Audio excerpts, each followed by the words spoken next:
Hi, this is Polenik from C3 Method. Today's workout was push, but it was a little different than normal.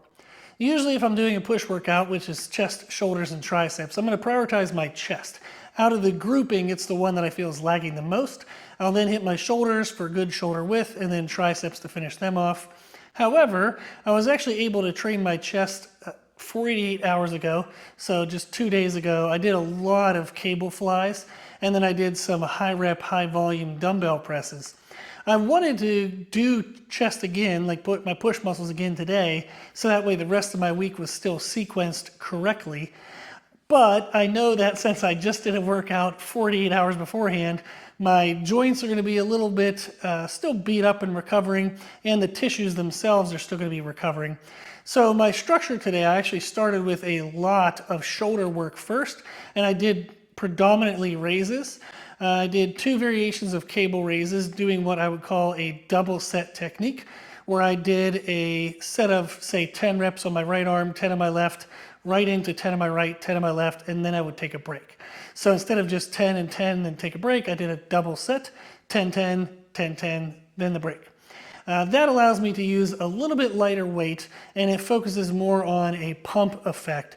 And that's really good coming into a workout where I feel fatigued, whether that's because I trained relatively recent, more than I normally would. Maybe I had poor sleep, poor food, really high stress. There's many reasons why you might come into a workout fatigued. So that is a technique I'll use on days like that.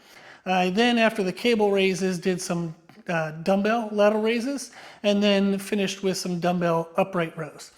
Dumbbell lateral raises are a harder variation than dumbbell rows because the lever arm, like how far the dumbbell is from your shoulder joint, is much further away. But then being able to do an upright row where the dumbbell stays actually closer to the arm allowed me to do what would be considered a mechanical drop set, to where the second movement felt easier than the first. But that allowed me to push that same muscle further and further into fatigue. But again, it was a very joint-friendly technique variation. So that got a ton of shoulder work. And then I went and did my chest. I really just did 3 sets of high rep flat bench presses.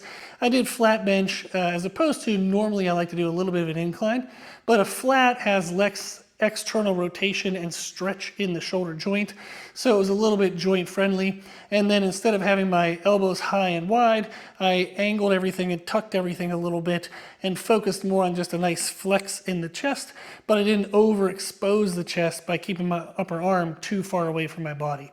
So that got me a good pump in the chest muscles. It kind of re-pumped, re-stressed the tissues, so it was like a free second workout for the chest. And then I just finished with some sideways tricep press downs.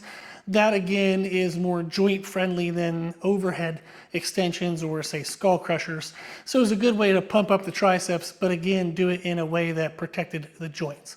So today's workout is different than normal, and the majority of the focus was on joint protection, minimizing collateral damage, while I still wanted to get some good muscle tissue stress.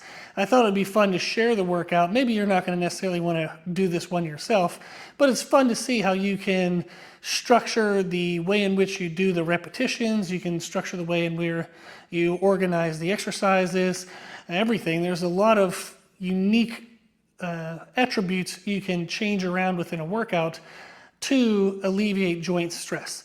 And that would be fun because basically if you have a client, like I train people, if I have a client with some type of issue, it's fun to know all these fun little weird options on how you can still create really good workouts, but it accounts for whatever their concern is. So I thought that'd be fun to share.